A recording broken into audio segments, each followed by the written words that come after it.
our good friend, Andrei Zeleney, a former co-op student from Brennan High School. Is that correct, Andrei?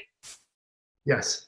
And now you're a big deal in sports broadcasting. You've worked all the big NHL. You're right now in the bubble for NHL Stanley Cup playoffs. Not right this moment, but you've worked it, as well as all the Raptor NBA playoffs, Toronto last year, big championship, Olympics, the real deal. How are you? I'm doing well, Marlene. How are you doing? I'm doing well. Thank you so much. I know you're very busy and your time is very precious because you're working, and now you're able to be in your beautiful home. Where do you live? Tell me about your wife, Rebecca, and Thomas, your amazing son. Well, right now we live in Hamilton, Ontario, and we moved here when Thomas was born. And so we were living in Toronto a bit because that's where a lot of the work is. And then we had Thomas, came down to Hamilton, got a backyard, and enjoyed our life here. Yeah. Does he understand what you do as an EVS, media manager, broadcaster, working sports, cinematography, Olympics? Does he understand? What's he think? Not so much. He knows I look at a lot of computer screens, and he kind of thinks that's cool where, I'll be away on an event and I'll have a Skype with him, and he'll see the hockey rink. But what he's most excited about is the Zamboni driver. As you can imagine, a little guy. So, I'm there, next to the glass waving to the Zamboni driver as he goes by so my kid can see him. Yeah. That is adorable. Who cares about the NHL autographs or your autograph or looking at the big $1 million broadcast truck, $1 billion truck? He wants to hang out with the Zamboni driver. Yeah, you got to keep it simple, right? Yeah, got to keep it real.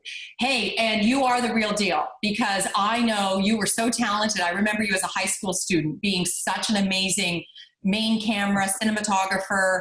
And then, of course, you could do everything. Exactly what you're saying. All the computer networking. You could do any position for broadcast sports. But tell us what you're doing right now as an EVS media manager. In the old days, we used to call it Elvis. But I'm going to let you, the professional, explain. What do you do as an EVS operator? Yeah, well, they still kind of call it Elvis. Our machine has a front side and a back side, so two outputs. And so on some shows, the producer will call the front side of the machine Elvis and the back side Costello. So you put that together, Elvis Costello. We have some fun. We were showing some B-roll of your incredible layout. You're basically a conductor. You've got both hands going. Your eyes are going from broadcast to screens to your lineup sheet. Explain what you're doing. Yeah, so we work as a team. Usually there's 3 to 5 people, sometimes more. And basically we all work together as a team, talk to the producer, and kind of show the viewers the best angles that we want to put on air. And so typically each person will have 4 cameras they're watching and 2 outputs. And so we kind of talk about it and take time to look at it, but it's all happened so fast.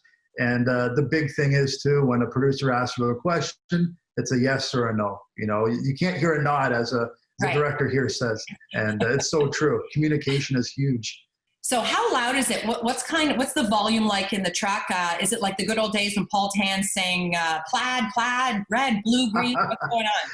That's right. There's a lot of that. And it's funny. I don't think people, if they were to come in the truck, they'd even hear, they wouldn't hear a lot because it's all done. We're all wearing headsets with the mic so close to our mouth.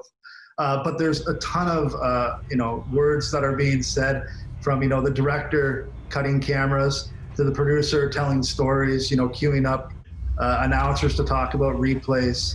And then there's all of us who are communicating with different technical people on site, letting the TD know that maybe when he goes to a machine, he should auto roll it, telling the audio operator that, hey, you should bring up the sound on VTR Elvis or Costello. With your all your broadcast experience in live sports, what kind of advice would you give young people or anyone trying to pivot and trying to get into the industry and just enjoy the passion of what you do? Yeah, it's something you just have to persevere. And if you want it, do it. But it's not something that's going to happen overnight at all. It took me a long time to get where I am right now. And some people are lucky enough, they might have a a relative or a friend that's already in the industry. I got my in through you guys, through TV Coach Co.